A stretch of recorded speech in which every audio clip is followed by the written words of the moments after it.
കഴിഞ്ഞ ദിവസം ഞാൻ ഇതുപോലെ തന്നെ എന്നോട് നിങ്ങൾ ഒരു ബൈറ്റ് തരണമെന്ന് പറഞ്ഞിട്ട് ഞാൻ ഒരു പ്രതികരണം തന്നതാണ്. അതിനെ 1-2 ചാനലുകൾ വളരെ തെറ്റിദ്ധാരണാജനകമായിട്ട് പ്രചരിപ്പിച്ചു. ഞാൻ ഒരു നേതാവിന് വേണ്ടിയല്ല പറയുന്നത്, ഞാൻ അടിവരയിട്ട് പറയാം, ഞാൻ ഒരു നേതാവിന് വേണ്ടിയല്ല പറയുന്നത്, ഞാൻ കോൺഗ്രസ് പാർട്ടിക്ക് വേണ്ടിയാണ് പറഞ്ഞത്. കോൺഗ്രസ് പാർട്ടിയിൽ ഇത്തരത്തിലുള്ള ഒരു രീതിയില്ല. തെരുവിലിറങ്ങി ഫൈറ്റ് ചെയ്യുക, അത്തരത്തിലുള്ള ഒരു രീതി കോൺഗ്രസിന് നല്ലതല്ല. പ്രത്യേകിച്ച് 10 വർഷത്തെ പ്രതിപക്ഷത്തിരുന്നതിന് ശേഷം ഭരണം കിട്ടിയ ജനങ്ങൾ അത്രയും സന്തോഷത്തോടെ ഈ ഭരണം തന്നിരിക്കുക. അങ്ങനെയുള്ള ഒരു സാഹചര്യത്തിൽ കോൺഗ്രസ് പാർട്ടിയെ മോശമാക്കുന്ന രീതിയിൽ, പൊതുജന മധ്യത്തിൽ മോശമാകുന്ന രീതിയിൽ ആരെങ്കിലുമൊക്കെ പ്രതികരിക്കുന്നുണ്ടെങ്കിൽ അത് പാർട്ടിക്കാണ് മോശം. ഞാൻ പാർട്ടിക്ക് വേണ്ടി മാത്രമാണിത് പറയുന്നത്, അല്ലാതെ ഒരു നേതാവിന് വേണ്ടിയല്ല പറയുന്നത്. ഏത് നേതാവിനെ ആക്കിയാലും പാർട്ടിയുടെ നിലപാട് എന്താണോ വരുന്നത് ആ നിലപാടിനൊപ്പമായിരിക്കും. അതിൻ്റെ അകത്ത് യാതൊരു വ്യത്യാസവുമില്ല. അതുകൊണ്ടാണ് ഞാൻ പറഞ്ഞത്, പാർട്ടി നിലപാട് എടുത്തു കഴിഞ്ഞാൽ അതിനോടൊപ്പം വേണം എല്ലാവരും നിൽക്കാൻ.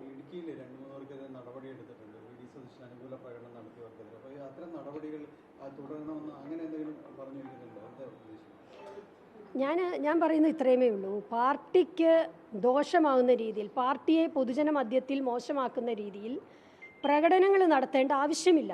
ഇവരുടെയൊക്കെ ആവശ്യങ്ങളും അഭിപ്രായങ്ങളുമാണല്ലോ MLA-മാരും ഘടകകക്ഷികളും മറ്റുള്ള മുതിർന്ന നേതാക്കളും ഒക്കെ എല്ലാവരും വ്യത്യസ്തമായ അഭിപ്രായമാണ് പറഞ്ഞത്. നിങ്ങൾ നോക്കൂ, CPM-നെ പോലാണോ? CPM-നെ പോലെ ഒരു നേതാവ് മതി എന്ന് പറഞ്ഞിട്ടുള്ള ഒരു നീക്കമല്ലല്ലോ കോൺഗ്രസിൽ നടന്നത്. എത്ര മനോഹരമായ ഡെമോക്രാറ്റിക് രീതിയാണ് കോൺഗ്രസിൽ നടക്കുന്നത്. അതിൽ ഭൂരിപക്ഷം കിട്ടുന്ന ആള് ആർക്കാണ് ഭൂരിപക്ഷം കിട്ടുന്നത് എന്നുള്ളത് നോക്കണ്ടേ? ഇതൊരു ജനാധിപത്യ പ്രസ്ഥാനമല്ലേ?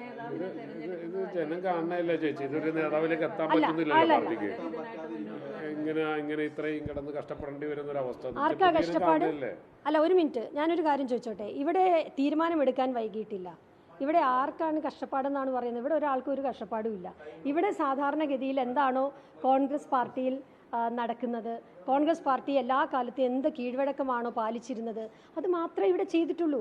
എനിക്ക് തോന്നുന്നു നിങ്ങൾ പലപ്പോഴും, ഞാൻ നിങ്ങളോട് റിക്വസ്റ്റ് ചെയ്യാം, ഞാൻ മാധ്യമ ചുമതലയുള്ള ജനറൽ സെക്രട്ടറി കൂടിയാണ്, ഞാൻ മാധ്യമങ്ങളോട് റിക്വസ്റ്റ് ചെയ്യുകയാണ്. ഇവിടെ അനാവശ്യമായ ഒരു ഡിലേ വന്നിട്ടില്ല. ഇവിടെ ഏതെങ്കിലും പ്രോസസ്സിൽ ഔട്ട് ഓഫ് ദി വേ എന്തെങ്കിലും പാർട്ടി നേതൃത്വം ചെയ്തതായിട്ട് പറഞ്ഞില്ല. തീരുമാനം വന്നിട്ടില്ല. MLA-മാരുടെ അഭിപ്രായം എടുക്കുക എന്നുള്ളത് ഏറ്റവും പ്രാഥമികമായ കാര്യമാണ്. ഘടകകക്ഷികളുടെ അഭിപ്രായം എടുക്കുക എന്നുള്ള പ്രാഥമികമായ കാര്യമല്ലേ? മുതിർന്ന നേതാക്കളെ കേൾക്കണ്ടേ? MP-മാരെ കേൾക്കണ്ടേ? അവരുടെ അഭിപ്രായം എല്ലാം കേട്ടിട്ട് വേണ്ടേ ഒരു തീരുമാനത്തിലേക്ക് എത്താൻ?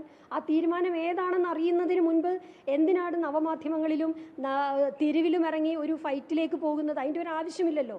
ഇവിടെ ആരും മോശക്കാരായ നേതാക്കളില്ല, എല്ലാവരും നല്ല പ്രഗത്ഭരായ നേതാക്കൾ തന്നെയാണ്. അതിന് കോൺഗ്രസ് പാർട്ടിക്കൊന്നും ഒരു സംശയവുമില്ല. അപ്പോൾ അങ്ങനെ ഒരു അമിതമായ ഒരു ആവേശം കാണിച്ച് തെരുവിലിറങ്ങി കോൺഗ്രസിനെ ഇല്ലാതാക്കരുത് എന്നുള്ളത് മാത്രമാണ് അതിൻ്റെ അകത്ത്. കോൺഗ്രസിനെ സ്നേഹിക്കുന്ന ആരെങ്കിലും ഉണ്ടെങ്കിൽ, കോൺഗ്രസിനെ ആത്മാർത്ഥമായി സ്നേഹിക്കുന്ന ആരെങ്കിലും ഉണ്ടെങ്കിൽ അവരോടൊക്കെ നമുക്ക് അപേക്ഷിക്കാനും അഭ്യർത്ഥിക്കുവാനുമുണ്ട്.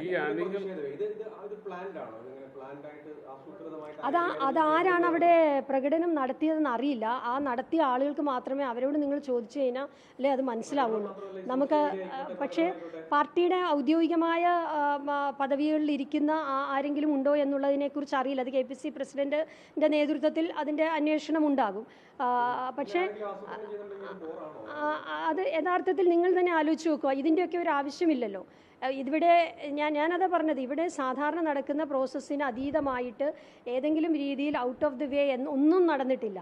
ഇത് ഒരു പൊളിറ്റിക്കൽ പാർട്ടിയാണ്, ഒരു ഡെമോക്രാറ്റിക് പൊളിറ്റിക്കൽ പാർട്ടിയാണ് കോൺഗ്രസ്. കോൺഗ്രസിന് കോൺഗ്രസിൻ്റെതായ രീതി എല്ലാ കാലത്തും അവലംബിച്ചിട്ടുണ്ട്. ഇത് ഞാൻ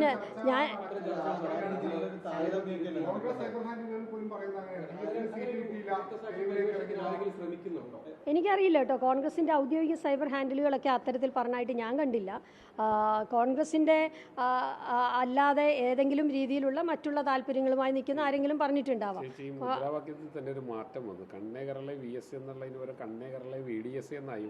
അയ്യോ, നല്ല കാര്യമല്ലേ അത്?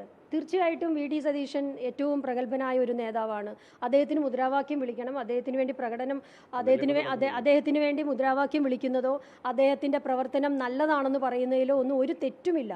അത് അദ്ദേഹം അത് കഴിഞ്ഞ 5 വർഷക്കാലം പ്രതിപക്ഷ നേതാവെന്നുള്ള നിലയ്ക്ക് നിയമസഭയ്ക്കകത്തും പുറത്തുമൊക്കെ നല്ല രീതിയിൽ പ്രയത്നിച്ചിട്ടുള്ള, ജോലി ചെയ്തിട്ടുള്ള പ്രഗത്ഭനായ ഒരു നേതാവാണ്. അദ്ദേഹത്തെ ആരാണ് തള്ളിപ്പറഞ്ഞ? ആരും തള്ളി പറഞ്ഞിട്ടില്ല. പക്ഷേ ഇപ്പോൾ ഇവിടെ നടക്കുന്നത് അദ്ദേഹത്തിന് ശരിക്കും അദ്ദേഹം നല്ല ഒരു പ്രതിപക്ഷ നേതാവായിരുന്നു എന്നുള്ളൊരു ഇമേജ് ഉണ്ടായിരുന്നു. അദ്ദേഹത്തിൻ്റെ പോലും ഇമേജിനെ തകർക്കുന്ന രീതിയിൽ എനിക്ക് തോന്നുന്നു അദ്ദേഹത്തിൻ്റെ ശത്രുക്കളാണോ ഈ തെരുവിലിറങ്ങിയത് എന്നുള്ളതാണ് ഞാൻ സംശയിക്കുന്നത്. കാരണം അദ്ദേഹത്തെ പോലെ നല്ല ഒരു പ്രതിപക്ഷ നേതാവിൻ്റെ ഇമേജ് കളയുന്നതിന് വേണ്ടി അദ്ദേഹത്തിൻ്റെ പേര് പറഞ്ഞ് ഇതൊരു കൗണ്ടർ ഇത് നടത്തുന്നതാണോ എന്ന് പോലും സംശയിക്കേണ്ടിയിരിക്കുന്നു. അല്ലെങ്കിൽ യഥാർത്ഥത്തിൽ വി.ഡി. സതീശനെ സ്നേഹിക്കുന്നവരായിരുന്നെങ്കിൽ തെരുവിലിറങ്ങി ഇത്തരത്തിലൊരു പ്രകടനത്തിന് നിൽക്കില്ല. അദ്ദേഹം ഒരിക്കലും അതിനെ ഓൺ ചെയ്യുമെന്ന് ഞാൻ കരുതുന്നില്ല. അദ്ദേഹം അദ്ദേഹത്തെ പോലെ അച്ചടക്കമുള്ള പാർട്ടിക്ക് നേതൃത്വം കൊടുത്തിട്ടുള്ള നിലപാടുകൾ പറഞ്ഞിട്ടുള്ള അദ്ദേഹത്തിൻ്റെ നിലപാടുകൾ അതിശക്തമായ നിലപാടുകൾ അദ്ദേഹം പറഞ്ഞിട്ടുള്ളത്. അത് അദ്ദേഹം പറഞ്ഞ അതേ നിലപാടാണ് ഞാനും ഇപ്പോൾ ഇവിടെ പറഞ്ഞത്. കടലിളകി വന്നാലും കേരളം ആകെ ഇളകി വന്നാലും കോൺഗ്രസ് ഒരു നിലപാടെടുത്താൽ അത് നിലപാടായിരിക്കും. അത് അദ്ദേഹത്തിൻ്റെ നിലപാട്. ആ നിലപാടിലാണ് ഞങ്ങൾ എല്ലാവരും നിൽക്കുന്നത്. അദ്ദേഹത്തിനെ മോശമാക്കുന്ന രീതിയിൽ തെരുവിലിറങ്ങി അത്തരത്തിൽ ജാഥകൾ നടത്തുന്നുണ്ടെങ്കിൽ അത് ശരിയല്ല. അത് പാർട്ടി നേതൃത്വം തീർച്ചയായിട്ടും അത് കാണും എന്നുള്ളതാണ് കാണുന്നത്.